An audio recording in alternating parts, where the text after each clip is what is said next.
All right. I have to speak loud because the mic is not for that. So, it's my great pleasure to introduce Peter Paret, though an introduction is even less necessary here than would be in any other place, for as you well know, he has been a member of the IAS community since 1986. Ah, okay. Okay, I'll try. No, it doesn't work. It's not for that. So Peter doesn't need an introduction really because he has been a member of the community here since 1986, where he was until his retirement in 1997, the Andrew W. Mellon Professor in the Humanities in the School of Historical Studies. Charting the career of Professor Paret, listing the books he has authored, 11 so far and the 12th forthcoming, those he has edited, also 11, mentioning all the honors he has received from many institutions around the world, even acknowledging the range of his scholarly interests would, I think, delay for too long our pleasure in listening to his talk today. So I shall briefly concentrate on what is for me the most unique aspect of his intellectual path, an aspect that is particularly relevant today. While at Stanford, where he taught for nearly 20 years before joining the Institute, Peter was at first mostly interested in the history of wars, not only wars between nations, but also revolutionary warfare. Quite a lot of his early essays deal with the French Revolution, for example, and his first book concerned guerrillas in the 1960s. But gradually, no doubt as a consequence of his study of propaganda machines, he became intrigued by the use and abuse of art and that is made of art and culture in the course of political and military conflicts, and particularly by the role this use and abuse play in the elaboration and exacerbation of nationalism. Curiously enough, this topic had not attracted many art historians when Peter embarked on studying it, and it was even less a staple of the field to which he had devoted most of his work, that of war and international relations. The first book in which he revealed this new interest of his, The Berlin Secession, Modernism and Its Enemies in Imperial Germany, which appeared in 1980 at Harvard University Press, was a bombshell that revealed to art historians that they had too often failed to look at the contextual forest when concentrating on this or that individual tree. In analyzing the birth of the hostility to modernist art in Germany, that book certainly prepared the ground for many of Professor Paret's subsequent studies concerning National Socialism's condemnation of modern art as an international virus bent to destroy the Germanness of German culture. One of these studies, published in 2003 at Cambridge University Press, brings us directly to today's talk.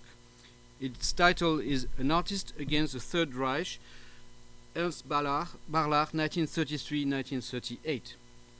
I shall not attempt to give a summary of this brilliant book about the German's culture, but I want to underline two of its most salient points. The first is that Hitler's view of art and culture should be treated seriously, that they are far more than ramblings by a lunatic, but rather they are one of the cauldrons in which he cooked his racial policy and managed to make it palatable to a great swath of his countrymen.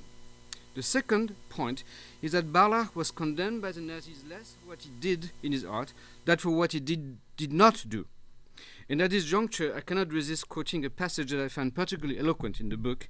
It concerns the failure of Barlach's war memorials to meet the expectation of their increasingly nationalistic and right-wing audiences. I quote, "Sculptures that do not evoke the memory of the deal in patriotic terms of the duty owed and paid, or in ideologic terms of the triumph of justice, but grieve over inexplicable loss, have nothing to say about the supreme authority, the nation and the state, in the service of which men died. They ignore the distinction between friend and enemy, patriot and traitor, and even between superior and inferior races. They appeal only to all-embracing humanity. Barlach may not have realized that he made political statements in his memorials, that they were political statements, but it is not surprising that many people who rejected his works did so largely on political grounds. It was not their formal attributes that offended many Germans, but their message." End of quote. In his leçon inaugurale at the Collège de France in 1977, Roland Barthes said that language was fascist. a bold assertion that he immediately explained by adding, "For fascism is not preventing someone to speak, it is forcing someone to speak." I never fully understood Barth's remarks until I read Peter Barret's book on Barlach, and I'm immensely grateful for that, among many other insights. I'm sure many more insights are in store for us this afternoon, so without further ado, let us welcome Professor Paret.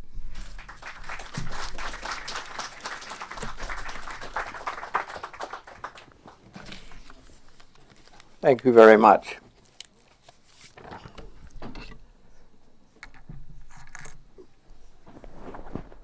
Recently, I'm not sure whether I'm talking into this microphone or not, but am I? Yeah. Recently, an exhibition of the work of Ernst Barlach opened in the University Art Museum, which has long owned one of his sculptures and several of his drawings. The exhibition is organized around two sequences of images, 18 large drawings on the Song of the Nibelungen and 20 woodcuts on the Walpurgis night scene in Goethe's drama Faust. Other graphics are included, as well as 6 of Barlach's sculptures and some contextual material, one a bronze Käthe Kollwitz made to express her grief at his death in 1938. The museum has also published a catalog with essays on Barlach and on the Nibelungen epic and the Faust sequences, so that the exhibition may serve as an introduction to an artist who's not all that well known in this country, even though he's represented in major U.S. collections. I brought some of the catalogs here for anyone who is interested. I want to say a few words about some of the objects in the exhibition, but also go beyond the exhibition, go further to talk about Barlach's life and art in general, and comment on the relationship of his work to the politics of the time. Barlach's life falls into clearly defined segments. After early tentative beginnings, his work maintains a remarkable continuity in subject and in style, a continuity which is supported by his more than occasional practice of waiting years before reverting to an earlier idea to turn the initial sketch or the initial sketches into sculpture, a practice that sometimes bridges a decade or more, a practice that stayed with him throughout life.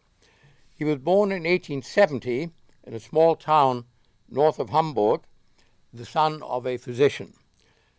In the 1930s, when National Socialists accused him of being Jewish in body and in spirit, defenders had no difficulty in proving his descent from a Protestant family going back to the 17th century.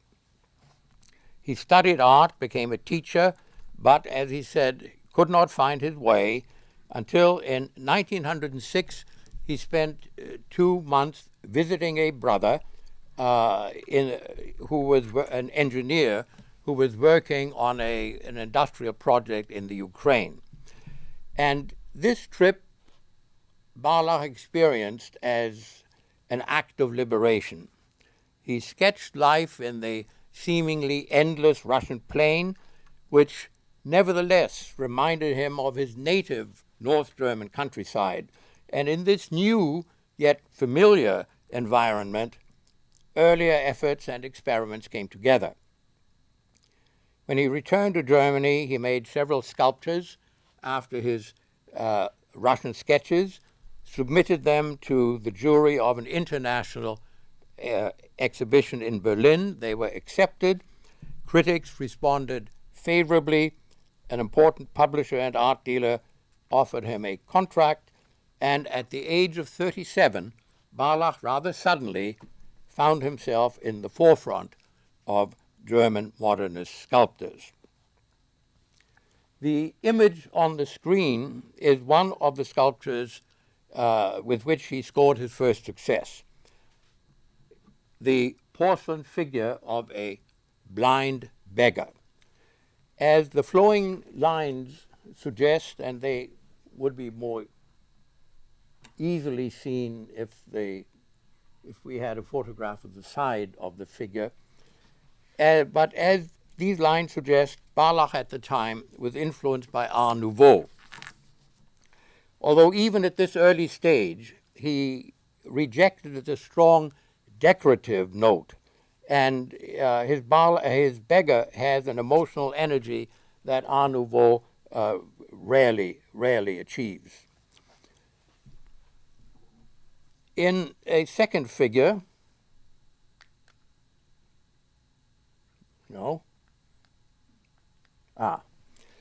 in the second figure, and both of these are in the show, a bronze of a Russian peasant eating a melon. The influence of Art Nouveau obviously has disappeared. Like the beggar, the melon eater is a realistic yet stylized work of art, and the physical dynamics are very strong. Both figures, both the blind beggar and the melon eater, show characteristics that Barlach's sculptures and graphics replaced throughout his life. They're realistic, but it is a realism made up of few details, not of many. The bodies of his men and women are clearly defined shapes which can approach abstraction. The robes, smocks, or capes they often wear contribute to these unified forms. Occasionally, Barlach used distortion, but he relied less on distortion than such contemporaries as Lehmbruck, Nolde, or Kokoschka. Even more important, the figures of the beggar and of the melon eater express an attitude that was to remain a powerful motivating force in Barlach's work throughout his life. And that was, I think elsewhere I have called it an unideological humanism. But let's just say his strong empathy with the individual. He shows men and women in ordinary situations, begging, eating, or engrossed in a feeling, loneliness, anger, and creates visions that are often expanded into symbols for the human condition as such. The second phase of Barlach's working life lasted from these first public successes to the beginning of the World War. During this time, he made some of his greatest sculptures, among them the almost life-sized Berserk Man.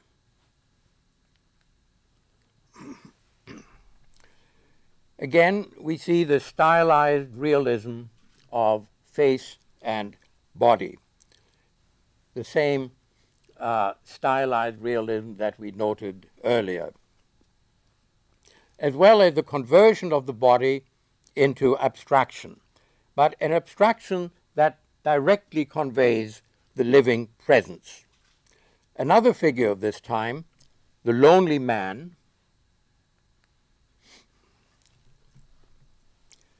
shows the same characteristics but in different form. The stylized realism of face and body, the entire figure, a strong unified mass, and again, each of these figures is a statement about a mood or an action. It is also in these years that Barlach began to give more time and energy to writing. In 1912, he published his first drama, a play about the relationship of a mother and son, which Thomas Mann compared to a modern folk song. The play was a literary success. Other plays, at once realistic, poetic, and experimental, followed, were performed, and some proved successful on the stage. In the 1920s, Barlach also published an autobiography which had very little to say about his personal life, but was unusually informative about the processes and conflicts of modernism. He illustrated the autobiography, and he illustrated the published text of some of his plays, and his interest in the interaction of text and image led him to make drawings, lithographs, or woodcuts on the works of other authors as well, among which are his sequences on Faust and on the Nibelungen. When war broke out in August 1914, Barlach believed that Germany, squeezed between France and Russia, had to defend herself. But his patriotism was not of the kind that turned the enemy into an object of hate or ridicule, and the high casualties, whether German or Allied, horrified him. Nevertheless, he wanted to share the experience of combat with his generation, and although he was already in his 40s, he served in a replacement battalion until he was discharged for medical reasons. Early on, he began to address the war in his work, not as a partisan, but as an interpreter. For a journal brought out by its publisher until political pressure forced its closure at the end of 1916, Barlach drew several lithographs on war and on its impact, one of which, with the title A Modern Dance of Death,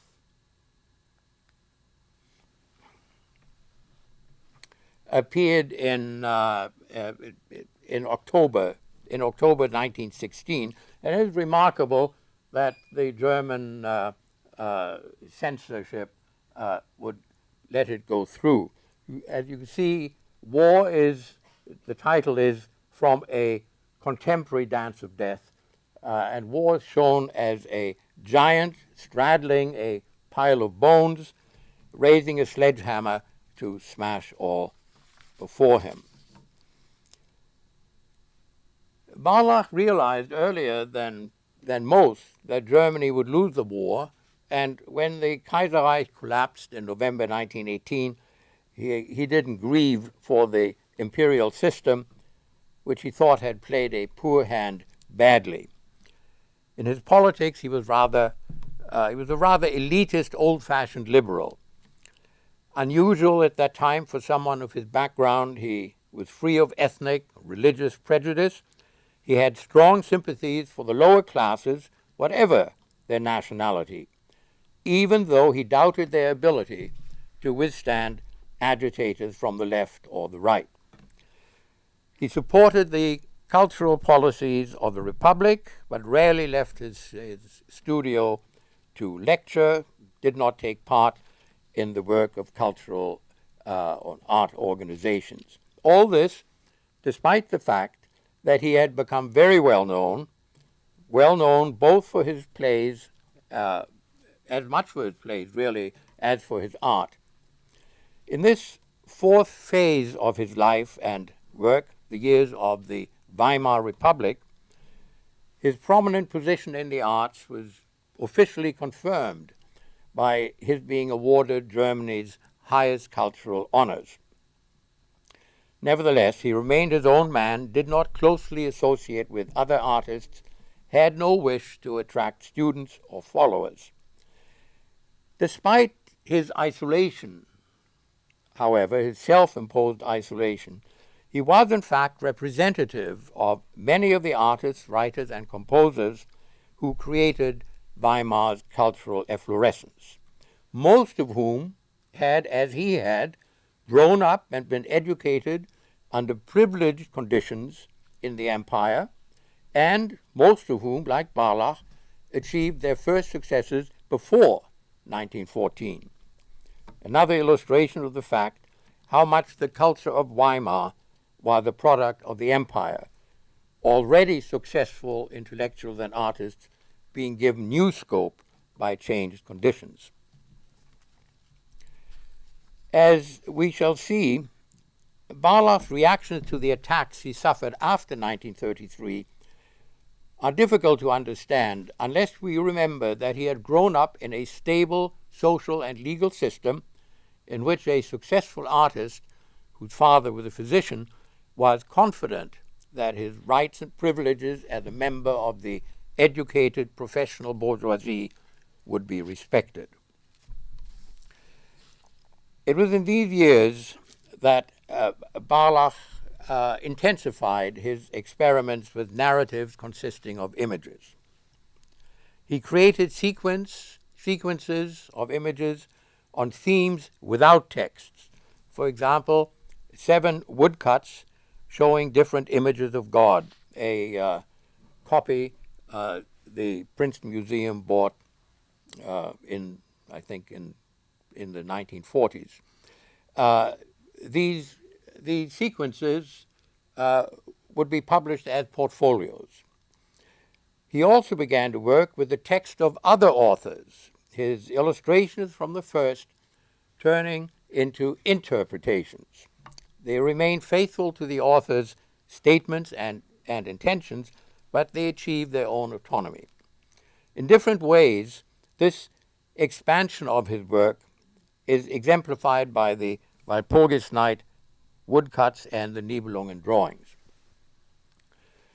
In the Walpurgisnacht scene of Goethe's play, Mephisto, hoping to gain complete control over Faust, takes him to an assembly of witches, spirits, and ghosts, malevolent versions of humanity, stripped bare, to demonstrate that mankind is corrupt, that mankind is driven by pride, envy, hatred, and violence.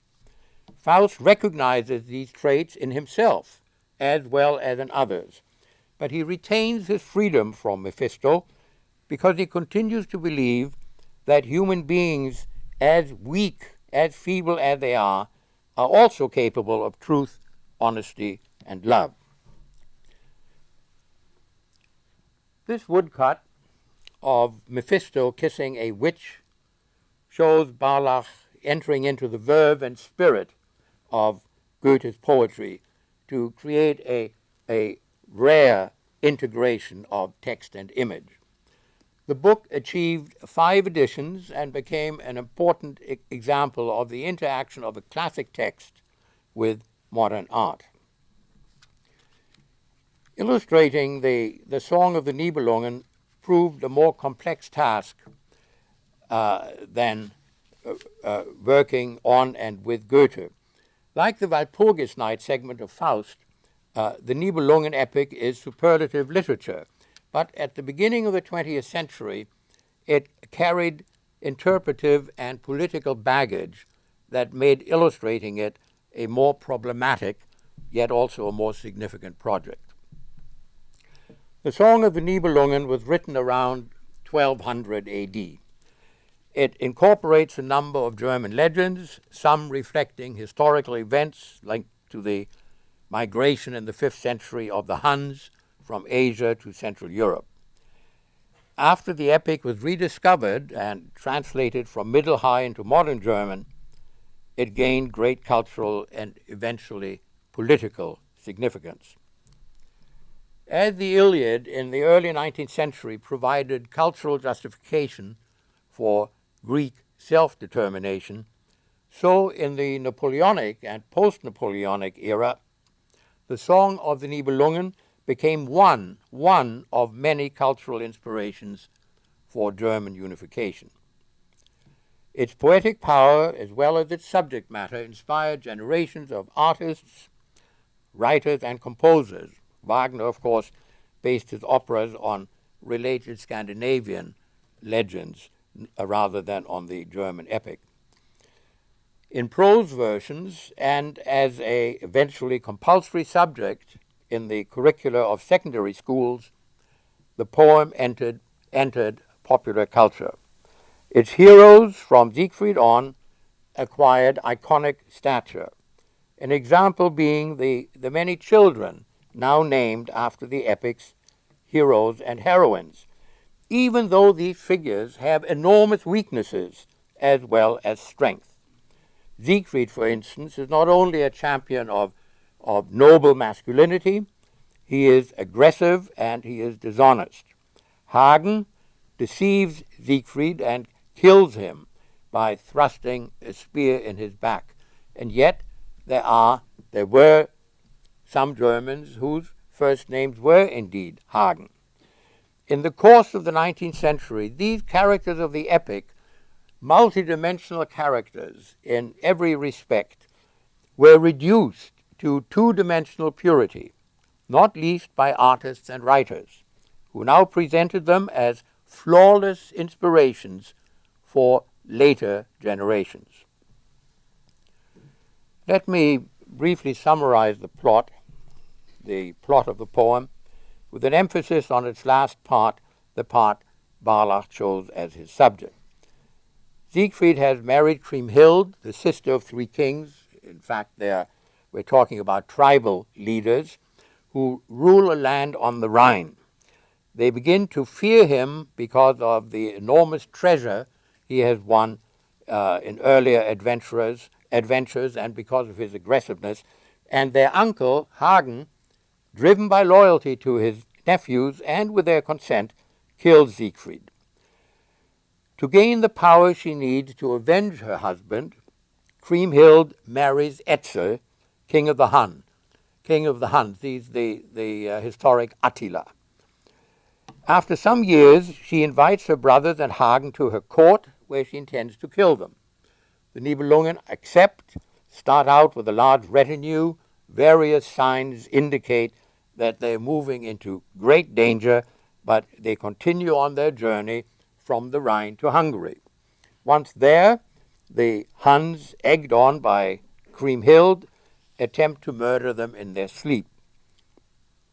Two knights who guard the sleepers scare them off. The following day, the Nibelungen are invited to a feast in the great hall of the palace, while elsewhere their pages and servants are murdered. Violence breaks out in the great hall. The Nibelungen, though outnumbered, refuse to surrender, fight to the end, until all of them have been killed except Hagen and the eldest of Kriemhild's brothers. They're asked where Siegfried's treasure is hidden. They refuse to give the answer, and Kriemhild kills them. She, in turn, is killed by a German guest at the Hunnish court, who earlier had fought for her against the Nibelungen, but is outraged that in her vindictiveness she has caused the death of many hundreds. Absolute loyalty clashes with unremitting revenge and leads to the death of nearly everyone mentioned in the poem and to the total destruction of the Nibelungen. Now, in its treatment of the lives of its characters, the epic idealizes a central quality, a central fact of the social structure of the High Middle Ages, the bond of mutual obligation between lords and vassals, between leaders and followers. The absolute loyalty of the Nibelungen to their leaders is one of the elements that brings about the tragedy. It is a theme of great emotional power and a challenge to the arts. And it was that principle of unquestioning obedience that in the 19th and 20th centuries politicized the medieval epic. A good many people, mainly on the right, came to see that the theme of the 700-year-old poem was a standard, should be a standard, to be cherished in modern German society.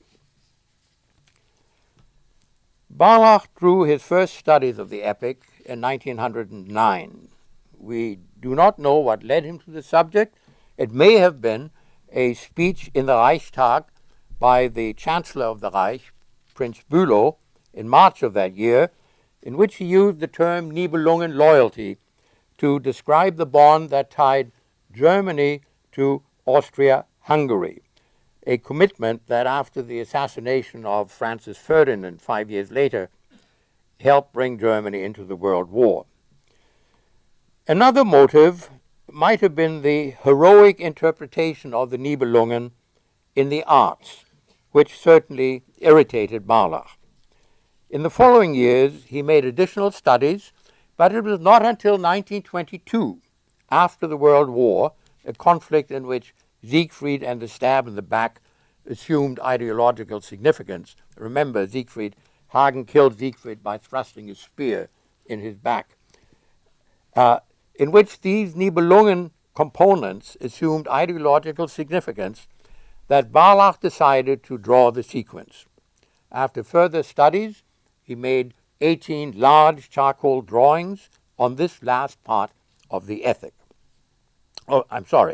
This last part of the epic.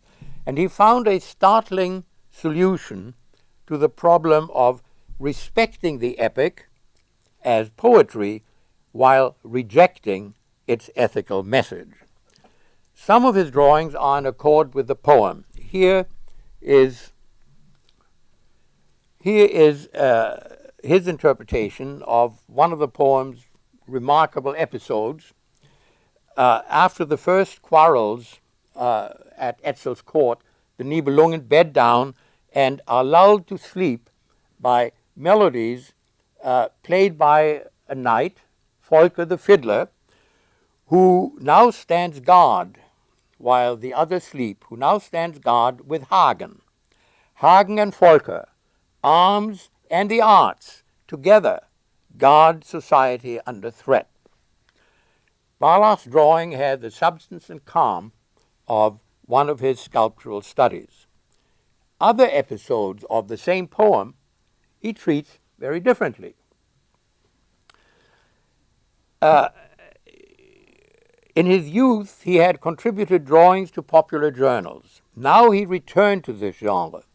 Here is the drawing of Kriemhild holding up the head of her brother, Gunther, whom she had just killed.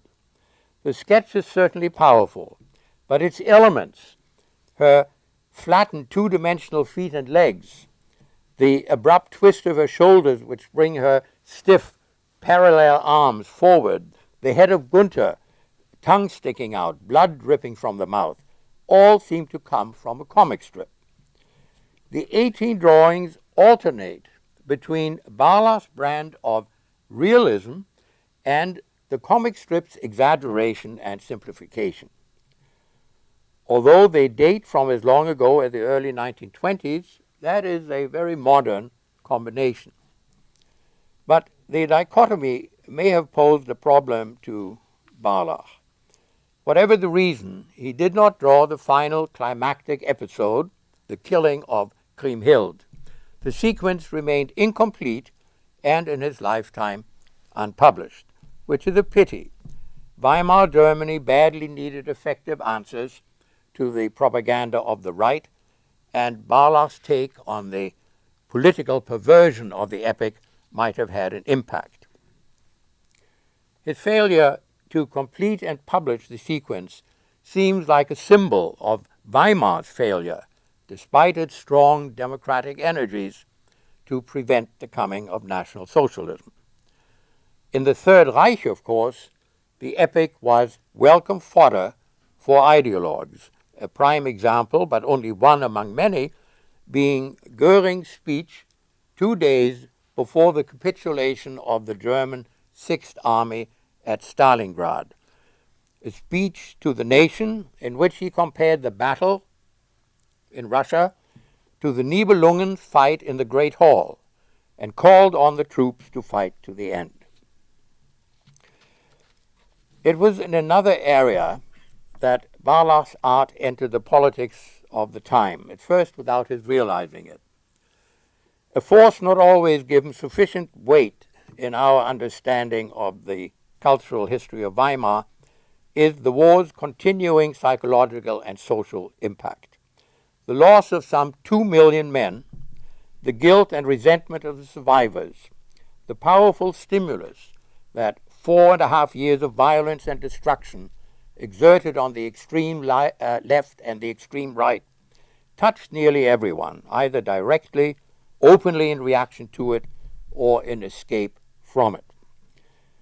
When we ask how German modernism dealt with war in the 15 years between 1919 and 1933, we find that except for Otto Dix, Barlach is the only important German artist to address war directly and persistently.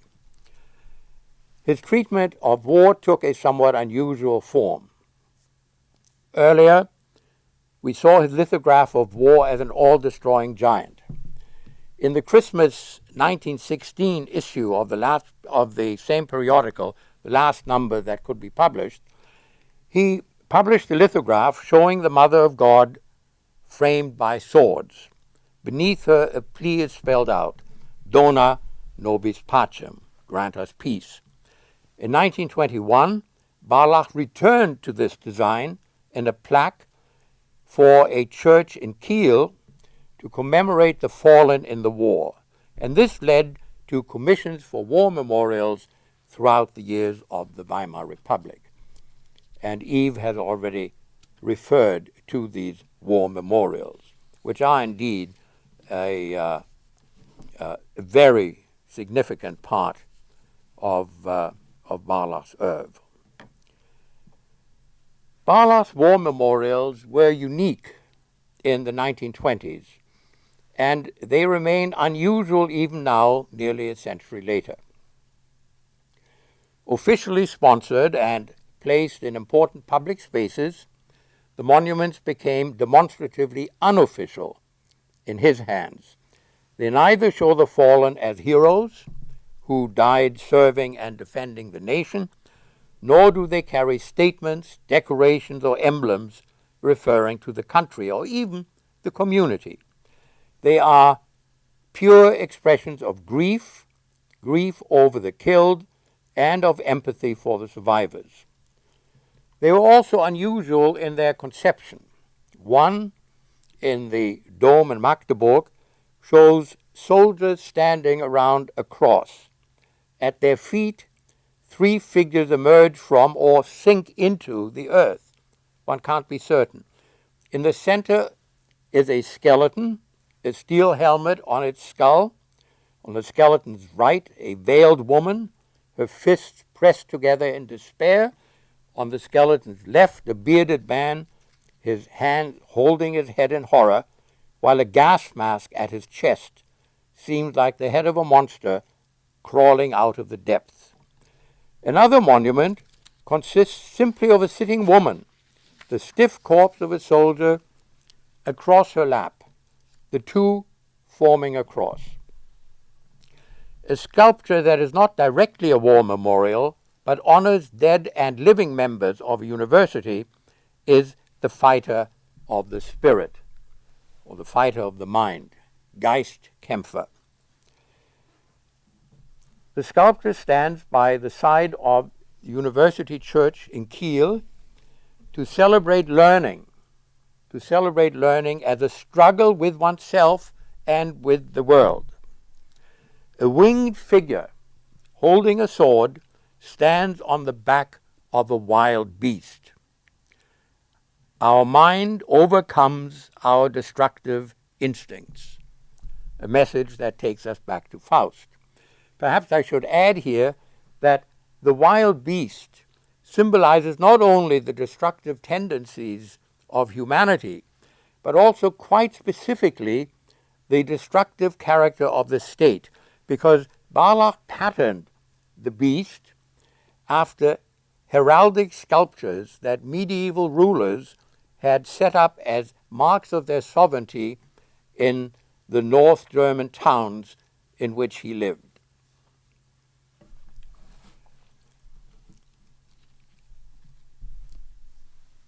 The monument, and I think this is indicative of the atmosphere in which Barlach now lived and worked, the monument led to prolonged protests, and the sword had to be replaced more than once.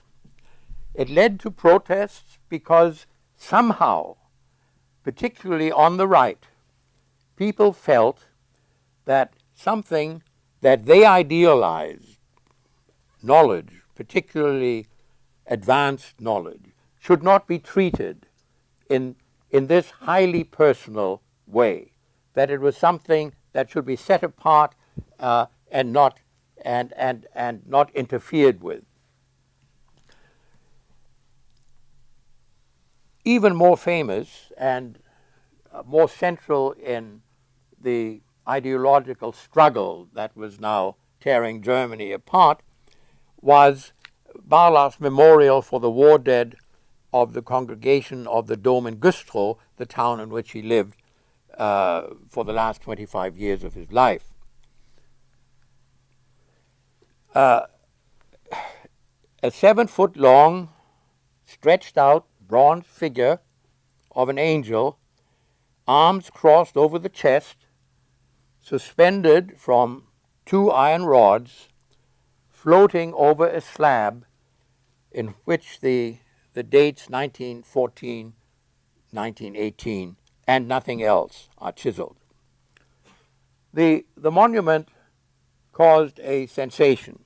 It was praised for its daring, for its quiet way of making a powerful statement, but it was opposed by veterans organizations, the radical right, which accused the artist of betraying the dead.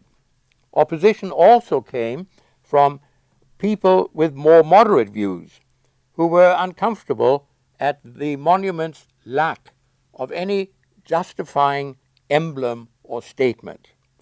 Barlach's emphasis on death rather than on service or sacrifice for the nation could shock people across the political spectrum. In their message of grief and empathy, Barlach's monuments continue the humane attitude of his earlier works, but now in a time charged with political and ideological strife. They added to his prominence, but they also made him a more controversial figure. He stayed apart from politics, which did not save him from attacks in the increasingly violent political atmosphere and the country's turn to the right. By the time he passed his 60th birthday in the early 1930s, his position in Germany had become equivocal. Greatly honored, widely recognized, economically successful, but also questioned and opposed, and more than somewhat isolated, even among the various modern directions in the fine arts, where he was criticized for his sparse realism, the reflective rather than assertive tone of his work, which to some seemed out of tune with the times, even for being anti-modern, for his sympathy with the art of the Middle Ages, referring not only to the placement of several of his monuments in or near churches, but also to his wood carvings, some of which could remind one of medieval statues, even if in conception and execution they were totally different. He seemed both of and against his time. That state of ambiguity ended with Hitler's assumption of power in 1933. At first, some National Socialist intellectuals and students hoped to draft Barlach to head a racially pure Nordic modernism, although the concentration of his work on the individual contradicted the concentration of the party, of the movement, on the mass.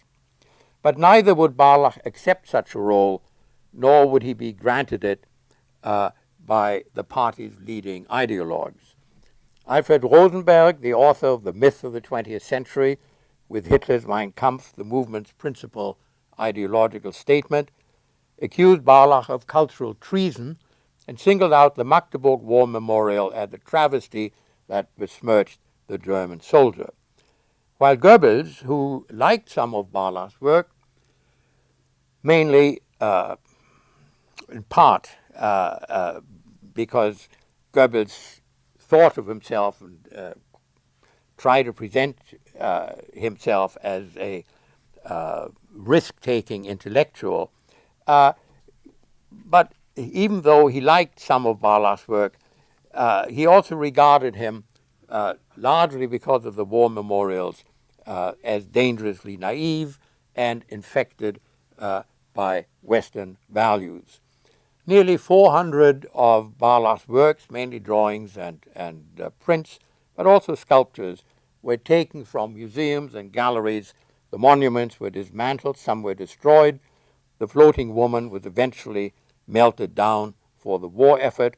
His plays could no longer be performed, and he was not allowed to exhibit his works.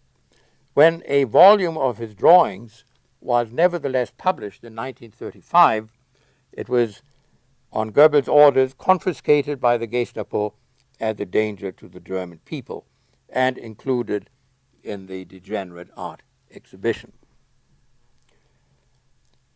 It was characteristic of Barlach that all evidence to the contrary, he would not accept that the rule of law had vanished in the country, and that he now complained both to Goebbels and to the Gestapo. He went so far as to express his objection to the prohibition of his work to the relevant office of the Gestapo in a letter in which he denied the Gestapo the competence to judge art, an unusual act of defiance to which the authorities did not immediately respond. But it is easy to imagine what might have been done to Barlach had he not died of a heart attack in October 1938. He continued to work until his final illness. Among his sculptures of this last period is this bronze, now in the Hirshhorn Museum in Washington, another Russian beggar, the first study of which he had made during his Russian trip 20 years later. After the war, Barlach's memorials were restored and returned to their former locations. A model of the floating angel had been preserved, had been hidden. New casts were made, and one of the figures now hangs in the church for which it had been designed, and the other two are in other churches. Barlach is recognized as a major modernist figure of the first third of the 20th century, but one who remains apart from the expressionism that dominated the years before the First World War and from the post-expressionists of the 20s. All serious artists, whatever their labels, go their own way, but he certainly was out of step, not only in the World War and the Third Reich, but less dramatically for most of his creative life. Now that we are at some distance from these years and perhaps see the art of the time more clearly, we can better recognize how unusual was the balance between realism and abstraction that he sought in his work, a balance that owes some of its equilibrium and certainly much of its interest to his ethical concerns that were blended with his aesthetic concepts and with the talent that gave them life. Thank you.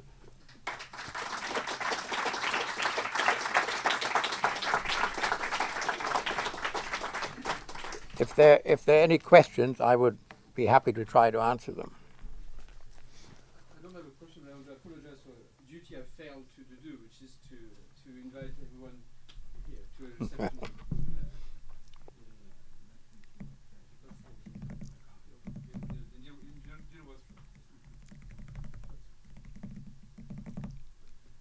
Yes? Was he at one point also in Florence? And I wonder whether he was influenced by Giotto, this kind of cute figures. He was in Florence. He had before the First World War, he had a fellowship in Italy.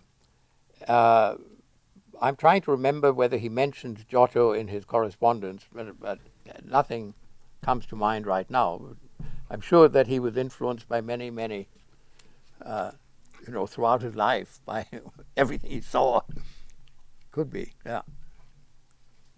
Thank you for this wonderful lecture. I actually would like to address you again the question of his success. I mean, as you pointed out, it was rather unusual always in his time, and obviously, and you mentioned it for was also economically successful. Yes. And I think he was also in particular successful in the 1950s. I mean, there was some kind of renaissance of his work. And I wonder if you can say something about what this renaissance reflects in terms of what's the mood of the society.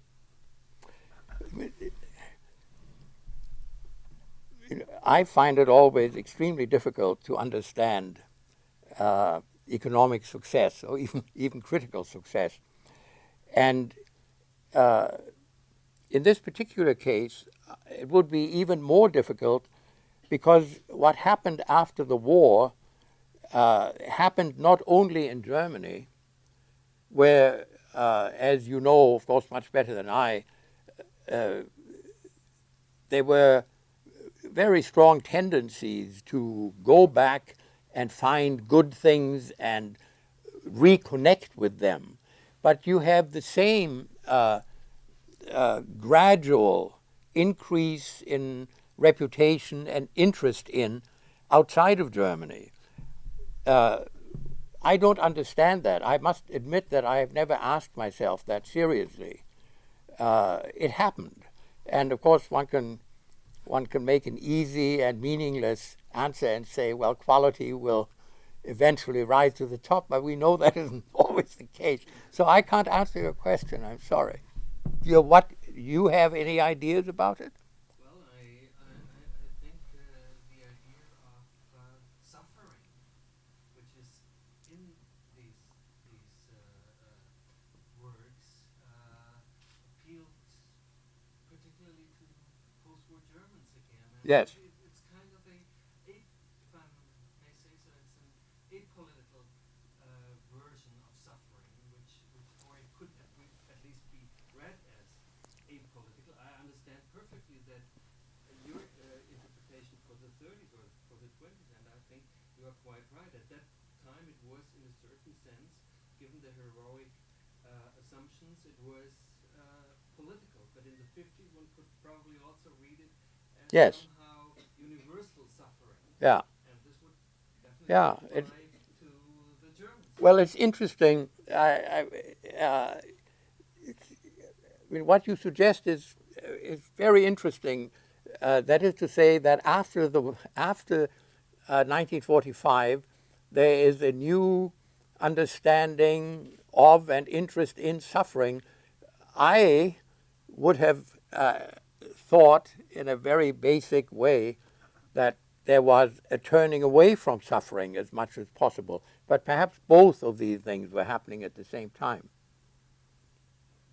I was in East Berlin in 1979, 1980, and at that time there were a lot of East Germans who expressed a great deal of interest in the artwork of this period. Yes. So that I was given books on Ernst Barlach and at that time. Mm-hmm. And of course, I'd never heard of either of them before, either in West Germany or naturally not in North America. Yeah. And I was given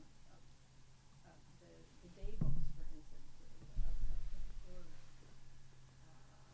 A friend gave them to me to read, and so on. So there was another period in which, I mean, this was East Germany. These were East Germans, and they didn't publish that many books, but they published the books. Both of these are. No, you're absolutely right. And they were more at ease with Käthe Kollwitz than with Barlach, but they did publish several books on Barlach. They tried to understand him. They also criticized him, and why not? They criticized him on political grounds, that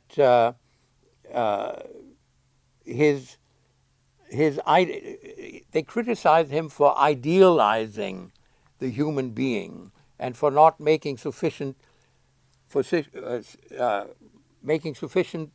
difference between the worker and the peasant and the people that exploited them. And so, but that was typical of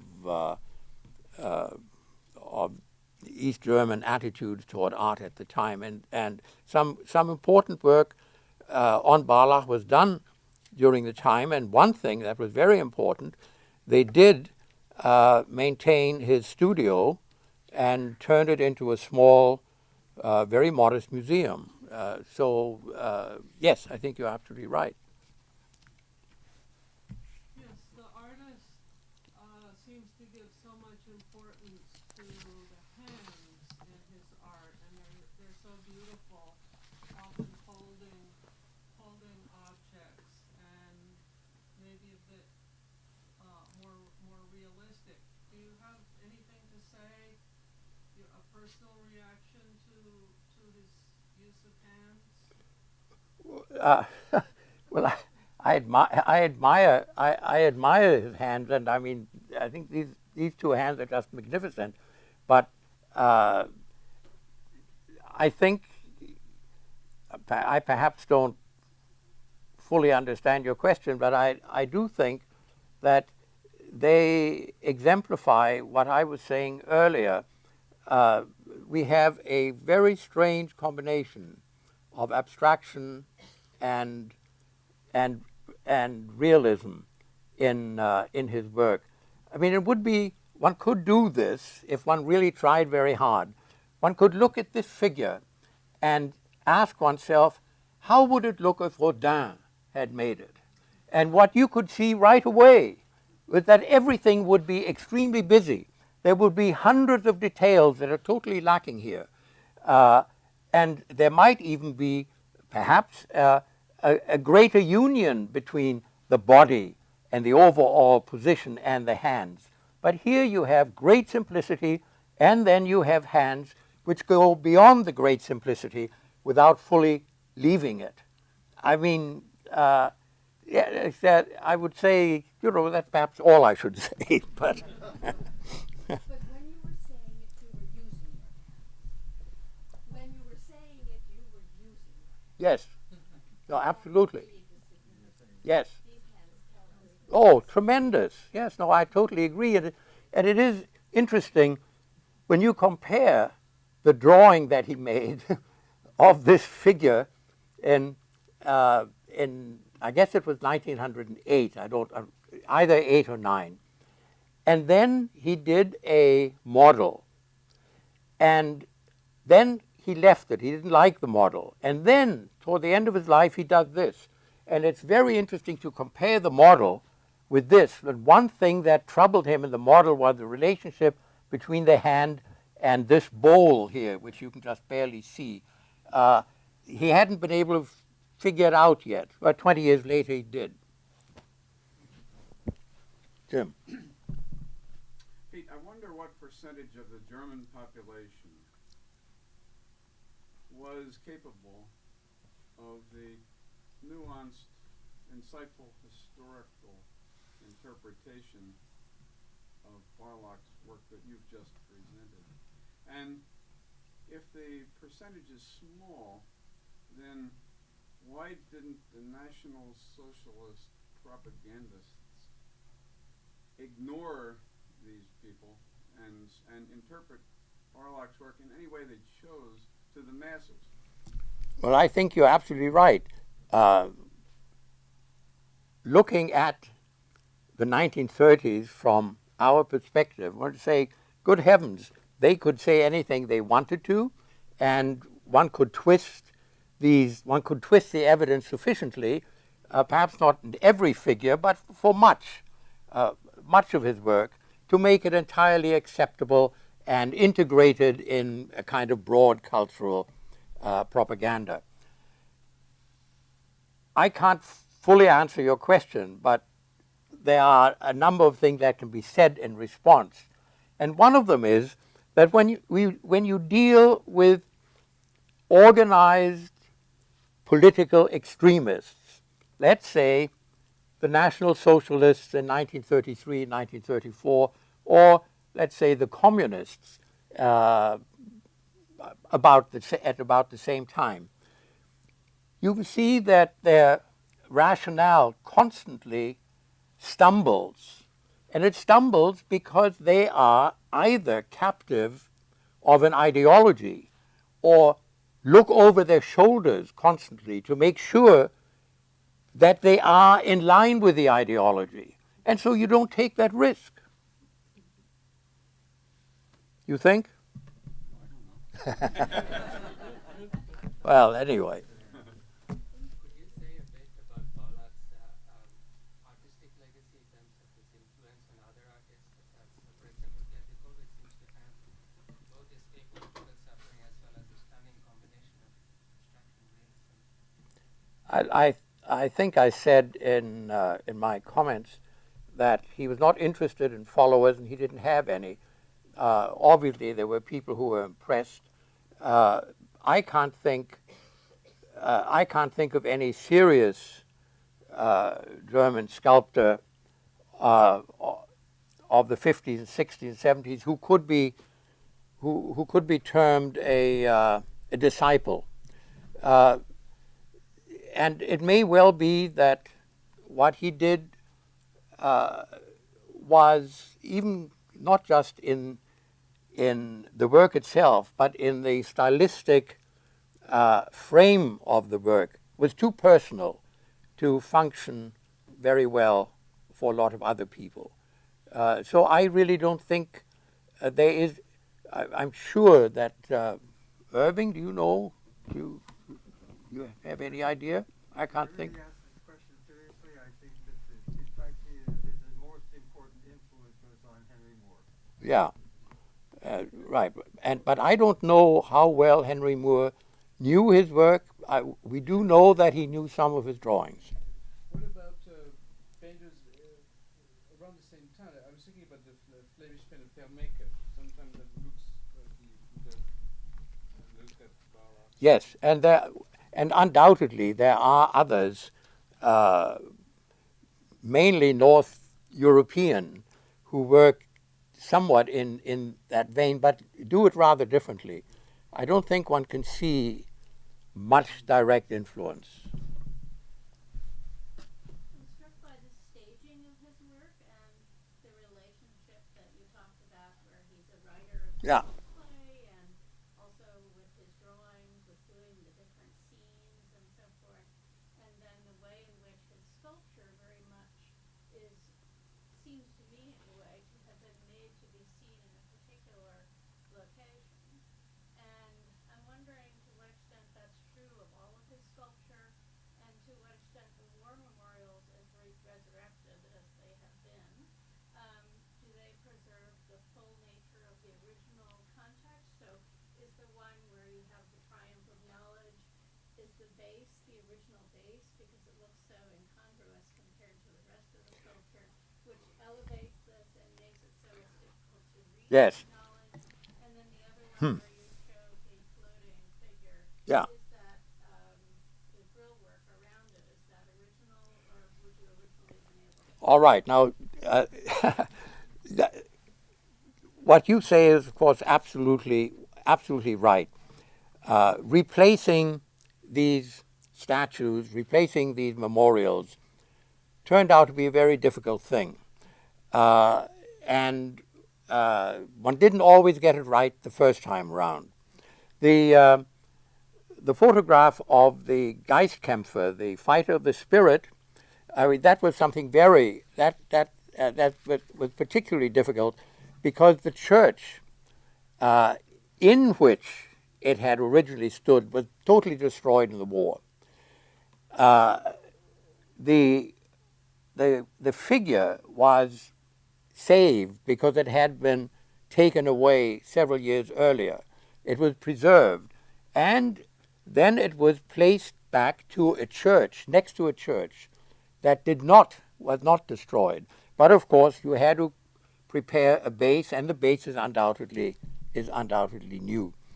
There was another memorial that I didn't show, where this problem of the base went on for 30 years, and finally they decided that the base for which he designed it originally, that was the best solution. And so after all kinds of changes, they restored it and it went back to more or less its original thing.